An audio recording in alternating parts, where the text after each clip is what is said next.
Welcome dear students. Corporate account में आज हम स्टार्ट कर रहे हैं sum number 1 unit 1 valuation of goodwill में सम स्टार्ट कर रहे हैं। Sum number 26, following is the balance sheet of Satyakam limited as on 31 December 2011। Liabilities और असेट्स दी हुई है हमें। Other information number 1, present value of land and building is ₹8 lakh, यानी उसकी मार्केट वैल्यू हमें 8 लाख दी हुई है। तो हम बैलेंस शीट में असेट साइड जो लैंड और बिल्डिंग दिया हुआ है वहां पे हम टिक मार्क कर देंगे। Then after other assets are to be taken their book value, यानी जो बाकी की असेट्स है वो बुक वैल्यू पे लेनी है। उसके बाद second point, expected rate of return on capital employed is 12%, जो स्टेप 2 में कंसीडर होगा। Then after point number 3, the profit of 3 years before tax, कौन सा प्रॉफिट दिया हुआ है before tax at 50% is as under. For the year 2008 is 2,80,000. For the year 2009 is 320. For the year 2010 is 3,60,000, जो point number 3 में consider होगा। उसके बाद next, calculate goodwill of the company on the basis of 4 year purchase के हिसाब से हमें goodwill calculate करनी है of super profit method on the basis of last 4 years weightage average profit के हिसाब से। गुजरात यूनिवर्सिटी 2012 में ये सम पूछा गया था, तो हम यहाँ पे सुपर प्रॉफिट के हिसाब से गुडविल कैलकुलेट करेंगे 1 to 5 स्टेप के हिसाब से। तो सबसे पहले स्टेप नंबर 1, स्टेप नंबर 1 कौन सा है? Find out capital employed, CE. Capital employed कैसे फाइंड करते हैं हम? तो assets minus liabilities is equal to net assets minus preference share capital and propose preference dividend, यानी हमें मिलेगा कैपिटल एम्प्लॉयड। तो सबसे पहले हम लिखेंगे असेट्स। अब मैंने जो इंपॉर्टेंस पॉइंट लिखवाए थे उसमें पॉइंट नंबर 1 लिखवाया था कि व्हाइल वी कैलकुलेट या while find out the capital employed, fictitious and intangible assets should not consider. तो यहाँ पे असेट्स में सबसे पहले दिया हुआ है goodwill. Goodwill it's a intangible assets, यानी वो हम नहीं लेंगे जब हम कैपिटल एम्प्लॉयड फाइंड करेंगे तब। और लास्ट में हमें दिया हुआ है प्रिलिमिनरी एक्सपेंस, वो कौन सी असेट्स है? फिक्टिशियस, तो वो भी कंसीडर नहीं होगी। Intangible and fictitious assets should not consider while we calculate capital employed. Is it clear? Okay. Next, land and building. Land and building की बुक वैल्यू है 6 लाख और लायबिलिटी साइड हमें 20,000 डेप्रिसिएशन फंड दिया हुआ है। अब सपोज हमें एडजस्टमेंट में उसकी मार्केट वैल्यू नहीं दी होती तो हम यहाँ पे कितना लेते? 6 लाख माइनस 20,000 यानी 5,80,000। लेकिन यहाँ पे हमें उसकी मार्केट वैल्यू दी हुई है, तो हम कौन सी वैल्यू कंसीडर करेंगे? Market value. Point number 1, the present market value of land and building is 8 lakh, तो यहाँ पे उसका डेप्रिसिएशन फंड कंसीडर नहीं होगा क्योंकि हमें वैल्यू कितनी दी हुई है? अमाउंट में दी हुई है 8 लाख। तो यहाँ पे हम लिखेंगे land and building market value is 8 lakh.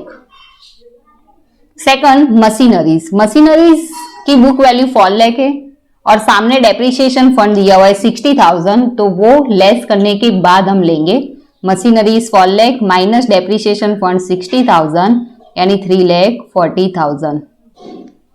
उसके बाद investment. 2 types of investment, trading and non trading. जब हम कैपिटल एम्प्लॉयड फाइंड करते हैं तब कौन सा इन्वेस्टमेंट लेंगे? ट्रेडिंग। अब ट्रेडिंग इन्वेस्टमेंट यानी जो 4 इन्वेस्टमेंट मैंने लिखवाए थे इंपोर्टेंस पॉइंट्स में, वो 4 में से कोई इन्वेस्टमेंट दिया हो तो वो क्या होगा? Trading. First one is provident fund investment, second is depreciation fund investment, third is sinking fund या debenture redemption fund investment and fourth is subsidiary shares of subsidiary company. तो यहाँ पे फर्स्ट हमें दिया हुआ है 12% taxable debenture of Janaki limited, जो कौन सा इन्वेस्टमेंट है? नॉन ट्रेडिंग, जो यहाँ पे हम नहीं लेंगे, सिर्फ उसका इंटरेस्ट स्टेप नंबर 3 में लेस होगा। उसके बाद दिया हुआ है इन्वेस्टमेंट ऑफ प्रोविडेंट फंड, वो कौन सा इन्वेस्टमेंट है? ट्रेडिंग इन्वेस्टमेंट, जो कंसीडर होगा trading investment. Investment of provident fund 50,000, यहाँ पे हम लेंगे ट्रेडिंग इन्वेस्टमेंट। जानकी लिमिटेड के जो डिबेंचर है वो कौन सा है, नॉन ट्रेडिंग इन्वेस्टमेंट, जो नहीं लेंगे। उसके बाद नेक्स्ट डिबेंचर 5,80,000। उसके बाद स्टॉक, ये सारी कौन सी असेट्स है, शॉर्ट टर्म, जो यहाँ पे लेंगे। उसके बाद स्टॉक 4,20,000। देन आफ्टर कैश और bank 90,000। Prepaid expense 20,000। Preliminary expense, it's a fictitious assets, should not consider in step number 1। यहां तक assets clear. Total assets 23 lakh. उसके बाद लिखेंगे हम लायबिलिटीज। लायबिलिटीज में बैलेंस शीट में देखते हैं तो first preference share capital, equity share capital, वो कैपिटल है जो नहीं आएगी। जनरल रिजर्व, वो रिजर्व है यानी वो भी नहीं आएगा। प्रोविजन फॉर टैक्सेशन यानी करंट ईयर की टैक्स लायबिलिटीज है जो लायबिलिटीज में इंक्लूड होगा, यानी provision for taxation for the year 2011 3 lakh amount. 14% debenture, वो भी लायबिलिटीज है लॉन्ग टर्म, तो वो भी लेंगे हम 14% debenture 4 lakh. Then after creditors short term liabilities 5 lakh rupees. Provident fund 80,000, वो भी लायबिलिटीज में कंसीडर होगा, यानी टोटल लायबिलिटीज 12,80,000। असेट्स और लायबिलिटीज क्लियर। अब हम फाइंड करेंगे net assets. Net assets is equal to assets minus liabilities, A minus B. Total assets is 23 lakh and liabilities is 12,80,000, यानी नेट असेट्स 10,20,000। उसमें से लेस होगा प्रेफरेंस शेयर कैपिटल और propose preference dividend. यहाँ पे हमें बैलेंस शीट में और कहीं पे भी प्रपोज प्रेफरेंस डिविडेंड नहीं दिया है, तो सिर्फ क्या लेस होगा, preference share capital. Balance sheet में कितनी दी हुई है प्रेफरेंस शेयर कैपिटल, 2 लाख, तो यहाँ पे हम लेस करेंगे प्रेफरेंस शेयर कैपिटल 2 लाख, यानी कैपिटल एम्प्लॉयड इज 8,20,000। स्टेप 1 का answer 8,20,000। Clear? Okay, next step number 2, expected profit. Expected profit find करने की formula capital employed into expected rate of return. Capital employed जो हमने स्टेप 1 में फाइंड की, कितनी अमाउंट, 8,20,000, जो यहाँ पे हम लिखेंगे 8,20,000 multiply 12% expected rate of return. Capital employed 820 multiply expected rate of return, जो स्टेप 2 में एक्सपेक्टेड रेट ऑफ रिटर्न है वो हमें एग्जाम्पल में दिया होगा। तो यहाँ पे सेकंड नंबर के पॉइंट में हमें दिया हुआ है expected rate of return is 12%, तो यहाँ पे मल्टीप्लाई 820 मल्टीप्लाई 12%, यानी 98,400 एक्सपेक्टेड प्रॉफिट। स्टेप नंबर 2 का आंसर क्लियर। उसके बाद स्टेप नंबर 3, एवरेज प्रॉफिट। तो हमें यहाँ पे प्रॉफिट दिया हुआ है प्रॉफिट बिफोर टैक्स। कौन सी मेथड इंप्लीमेंट करनी है यहाँ पे, वेटेज एवरेज प्रॉफिट के हिसाब से। तो सबसे पहले हम लिखेंगे एवरेज प्रॉफिट बिफोर टैक्स, क्योंकि हमें बिफोर टैक्स दिया हुआ है। अमाउंट हमें पता नहीं है तो मैंने यहाँ पे लिखा है नॉट 1, जो कैलकुलेशन हम बाद में देखेंगे। अब कौन सा प्रॉफिट है, बिफोर टैक्स, तो सबसे पहले लेस होगा टैक्स, यानी हमें मिलेगा प्रॉफिट आफ्टर टैक्स। अब उसमें से 2 चीज कंपलसरी लेस होगी, डिडक्ट होगी। Number 1 is interest on non trading investment and second preference share dividend. तो यहाँ पे स्टेप 3 की जो टोटल कैलकुलेशन है वो हम बाद में देखेंगे। सबसे पहले नॉट 1 के हिसाब से 4,40,000 अमाउंट किस तरीके से आई वो हम देखते हैं। तो यहाँ पे calculation not 1, calculation of weightage average profit, क्योंकि हमें एग्जाम्पल में क्लियरली बोला हुआ है कि कौन सी मेथड के हिसाब से प्रॉफिट कैलकुलेट करना है, वेटेज एवरेज मेथड के हिसाब से। तो वेटेज एवरेज मेथड के हिसाब से हम सबसे पहले एवरेज प्रॉफिट फाइंड करने से पहले 4 कॉलम बना देंगे। Number 1 year, second profit, third is weight and fourth is weightage profit. अब यहाँ पे हमें ईयर 3 ईयर का प्रॉफिट दिया हुआ है 8, 9, 10 और हमें 4 ईयर के हिसाब से कैलकुलेशन करनी है 4 ईयर। तो अब यहाँ पे 8, 9, 10 और बैलेंस शीट कौन से ईयर का है 11, यानी 2011 हम ऐड कर देंगे।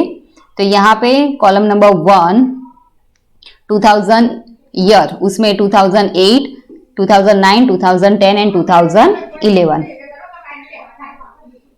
अब प्रॉफिट 2008 का हमें टेक्स्ट बुक में दिया हुआ है 2,80,000 जो यहाँ पे लिखा है पॉइंट नंबर 3 में एडिशनल इंफॉर्मेशन में, यहाँ पे 9 में 320 और 10 में 360 जो यहाँ पे हमने लिखा है 320 एंड 360।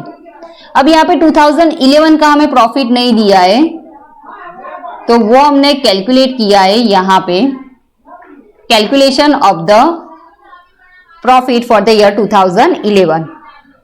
अब हमें प्रॉफिट करंट ईयर का नहीं दिया है लेकिन बैलेंस शीट में हमें करंट ईयर यानी 2011 की टैक्स प्रोविजन दी हुई है।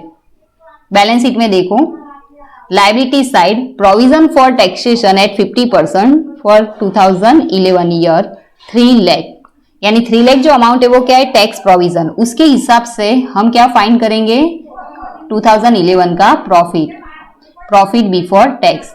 तो अब हम यहाँ पे कैलकुलेशन दिखाएंगे। सपोज द प्रॉफिट ऑफ 2011, कौन सा प्रॉफिट बिफोर टैक्स, 2011 का प्रॉफिट बिफोर टैक्स कितना है, 100 रुपीज माइनस टैक्स प्रोविजन। कितना रेट है, टैक्स रेट 50%, यानी 100 रुपीज उसके 50%, यानी टैक्स प्रोविजन इज 50 रुपीज, यानी प्रॉफिट आफ्टर टैक्स 50 रुपीज। अब यहाँ पे हम टैक्स प्रोविजन बेस लेंगे क्योंकि हमें टैक्स प्रोविजन कितनी दी हुई है, 3 लाख बैलेंस शीट में। सामने हम लिखेंगे profit before tax, 50 rupees tax provision है, तब प्रॉफिट बिफोर टैक्स कितना होगा, 100, 50 पे 100, सो 3 लाख पे कितना, यानी 6 lakh.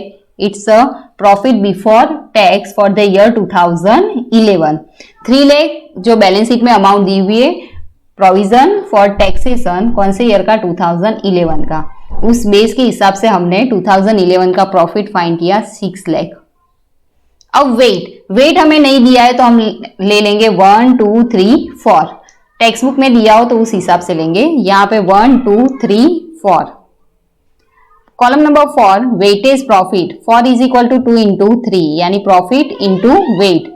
2,80,000 into 1 is equal to 280, 320 into 2 is equal to 640, 360 into 3 is equal to 10,80,000, 6 lakh into 4 is equal to 24 lakh.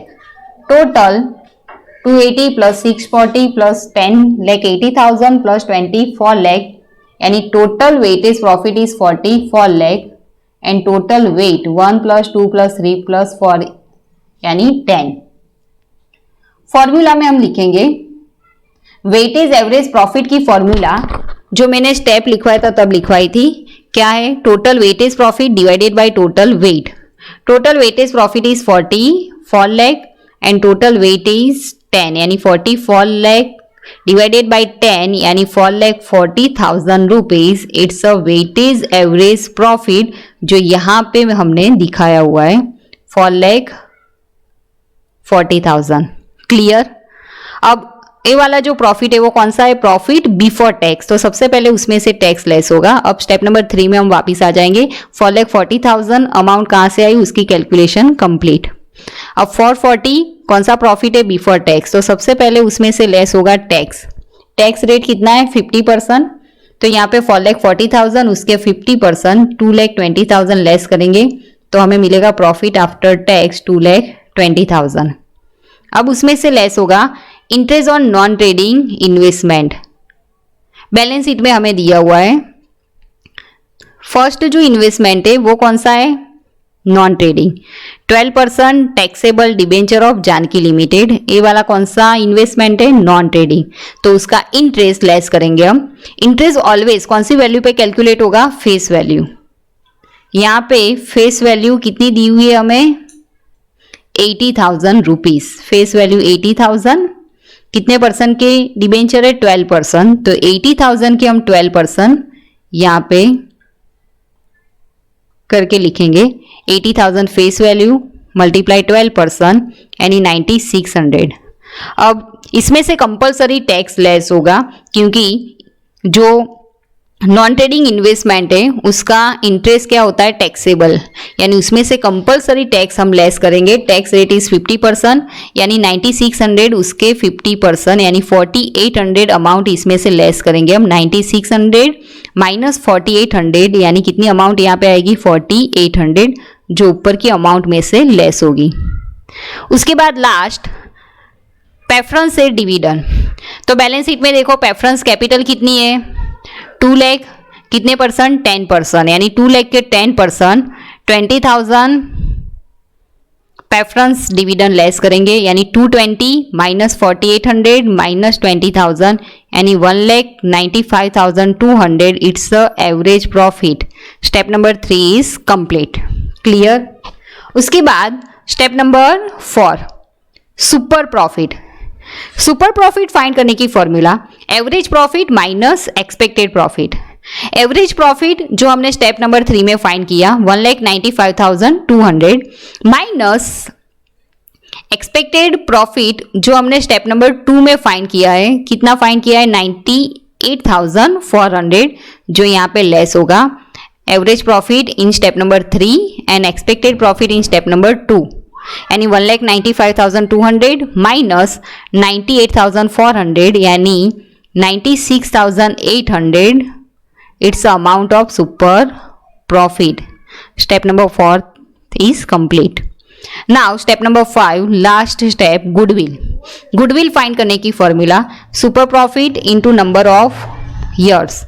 Super profit जो हमने स्टेप नंबर 4 में फाइंड किया 96,800 into purchase year. Purchase year हमें एग्जाम्पल में बोला हुआ है कितने 4 ईयर परचेज ईयर लेने, तो यहाँ पे मल्टीप्लाई 4 ईयर यानी 3,87,200 it's answer of goodwill. 3,87,200 goodwill का आंसर। यहाँ पे 14 मार्क्स का सम आपका क्लियर होता है 3,87,200। अब आपको होमवर्क में सम नंबर 29 बॉम्बे टेक्सटाइल लिमिटेड जो अभी हमने सम किया है सत्यकाम लिमिटेड उसके जैसा ही सेम सम है जो आपको होमवर्क में प्रैक्टिस के लिए करना है। दूसरे सम हम नेक्स्ट लेक्चर में देखेंगे। थैंक्स।